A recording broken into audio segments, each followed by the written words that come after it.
This is the best Korean rice cream recipe. Do you struggle with dull skin acne or uneven skin tone? I'm about to show you a natural skincare remedy that brightens your skin, fights acne, and nourishes your face. Save this video so you don't forget. Now, let me show you exactly how to make this step by step.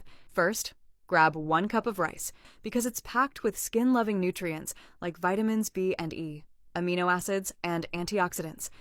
These help to brighten dull skin, support skin repair, improve elasticity, and give that smooth, radiant glass skin effect. Once it's clean, add water and let it soak for 24 hours. After 24 hours, pour the rice and the same water into a blender. Blend until it becomes smooth and milky.